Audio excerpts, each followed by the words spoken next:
right, Pixar's latest film, Turning Red. It's currently streaming on Disney Plus. It's the third film in a row to go straight to Disney Plus from Pixar, which they're not very happy about, seemingly.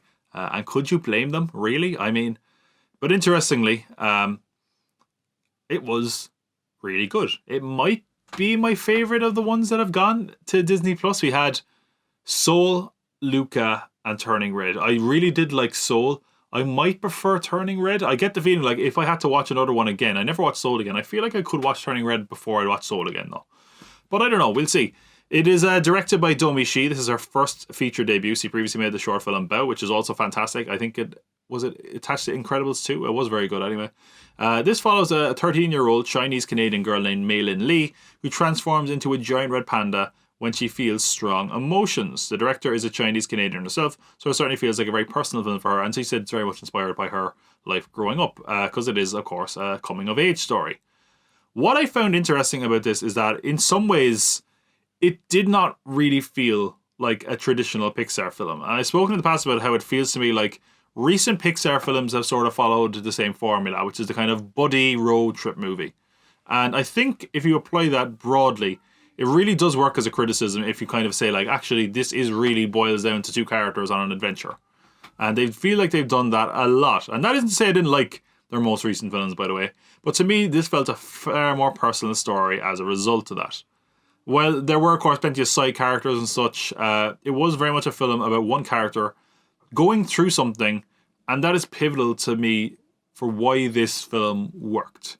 It's a personal film that feels like we're with that character going through that. It really puts you in the shoes of that character.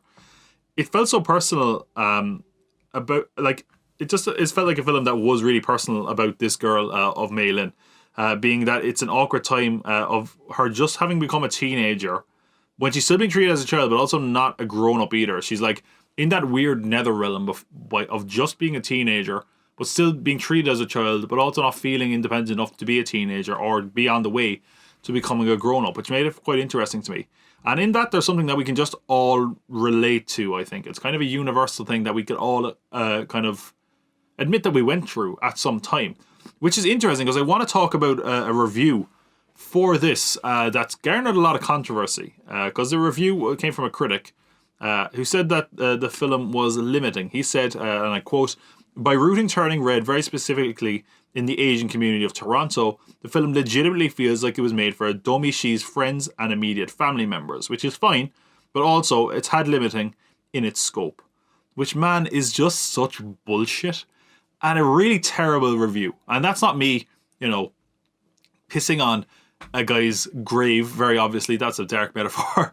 No, in other words, it's not me like tipping the cap or, I don't know, what, virtue signaling, is that what that would be? It just doesn't make any sense. Because I actually liked how in some ways it was an invitation into a world that maybe I'm not familiar with. And it's not like, it's such a dumb thing to say in general because it's so untrue. Like, how many films have we had where, like, there's countless movies where if you're unfamiliar with a setting or a character that is different to you, like, you can still relate to the film. I enjoy Pirates of the Caribbean. I've never been a pirate. Spider-Man wouldn't work if you couldn't get into the shoes of Peter Parker. It's so stupid because the film and films in general, art in general, relies on empathy. And this film has a real empathy with teenagers going through puberty, and girls especially. The most obvious parallel you can draw with this film is that it is a movie about puberty too. And it's not shy about it. There are scenes where our lead is openly pining and lusting after boys, which, again, something we're probably more comfortable seeing boys go after girls in film. It's not something we often see with a teenage girl going after boys, certainly not as much as the reverse is true. There's a scene when she first transforms where her mother thinks that what's going on is that she's had her first period. And the movie is very blunt about it, talking about the changes and showing pads on screen, which even the title, I could say, and I hope I'm not being crass here, but I think it does work. Could work as an allegory for that time in a woman's life. And it's refreshing to see a film that is so open with that. And I say that as a man. Like, look, I've had it easy with regards to the depiction of my gender in art. And I'd be fascinated to see how women feel about that. I think it really is really interesting. I think it's really nice that they talk about something that is a natural situation.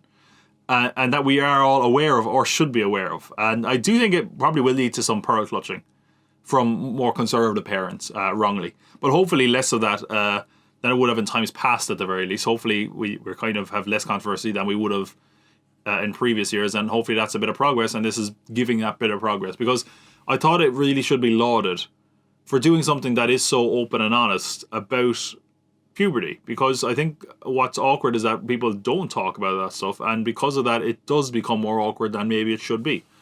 And that really is the theme of the movie. But there is other things in the film, of course, that I found very interesting and quite different about the film, to be honest, which was the presentation of the film, I should say. It's a very frenetic and fast film when it comes to animation, more so than the usual Pixar stuff. It actually kind of reminded me, strange enough, of the Mitchells versus the Machines in that regard. It's also very bright and colourful. Not to say other Pixar films haven't been, but there's some fantastic animation in this. I especially liked there's a nightmare scene that I thought looked fantastic. A lot of cool montages and some fantasy sequences as well. It just had a very different style, I felt, than a lot of Pixar films.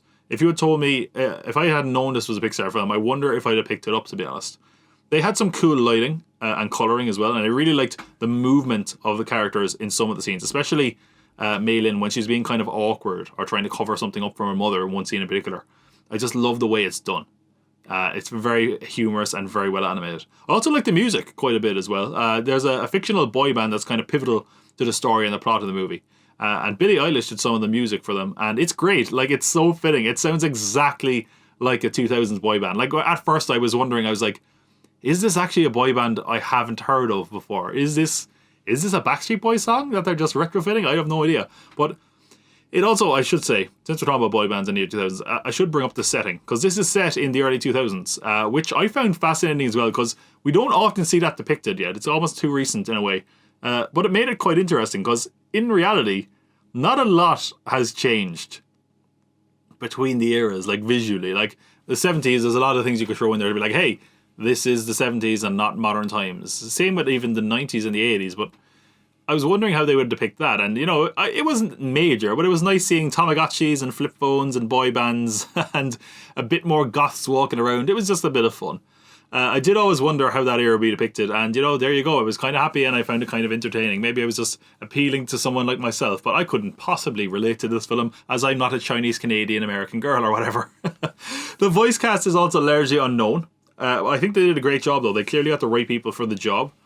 I liked the world it was in. There's a sort of magic realism to this world, of course. The character becomes a giant red panda, and rather than everyone freaking out, they kind of accept it and think it's cool pretty quickly. So I kind of liked that spin, you know, which was interesting.